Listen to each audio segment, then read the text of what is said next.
Hi everyone! In today's video guys, I want to share you kung paano ba ako magpunla ng aking mga seeds. Ayan. Pansin nyo guys, yung soil na gamit ko is more in rice hull and then pinapatong ko lang. Ayan yung pangalawang seeds natin.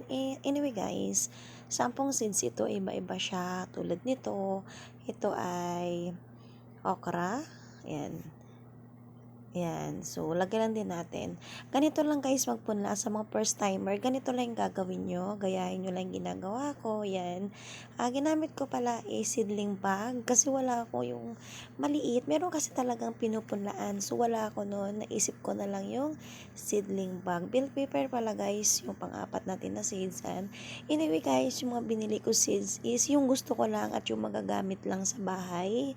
Kasi may area naman ako na pwedeng taniman. Ayan, red onion. Try ko guys. Kasi first time ako nakita ng buto ng red onion. Try ko kung talagang mabuhay siya. At kung talagang onion ba yan. Sitaw, isa sa mga favorite ko. Kaya in-order ko na nga rin ito. Talong, nag-order din ako. Basta ini seeds na gusto ko, yun lang in-order ko guys. Kangkong, kasi mahilig din ako mag-adobo ng kangkong. Nag-order din ako. So, ang gagawin natin, kailangan matyaga tayo guys magpunla ha. Yung hindi nabababad, yung hindi naaarawan ng husto. Ayan, papakita ko sa inyo kung gaano ba kabilis magpunla ng mga gulay. Kasi marami na akong halaman or bulaklak guys. Kaya naisip ko, paano kaya ako magtanim na naman ako ng gulay para mas makakatipid? 'Di ba mahal na ngayong bilihin ngayon? So malaking bawas talaga yun at nagtatanim tayo ng gulay. Mostly may space naman ako na lupa dito sa bahay. So ayun na nga, magtatanim na lang ako. Nakaka-save pa ako.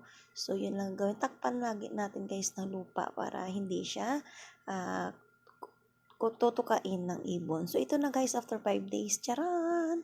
Yung ating bell pepper, wala pa talaga. Yung ating green chili, wala pa.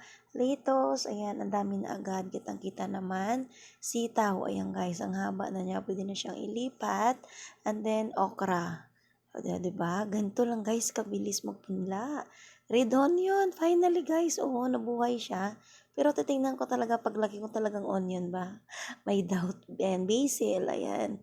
Ito naman is talong, ayan. Buhay na rin. And then, ito naman is spinach. Yan, my favorite spinach. Next din is, papakita natin yung kangkong. Chinese kangkong to daw guys ang tawag dito eh. Ayan, itatanim ko yan. Papakita ko rin sa inyo yan kung paano ko sila ililipat. Thank you for watching.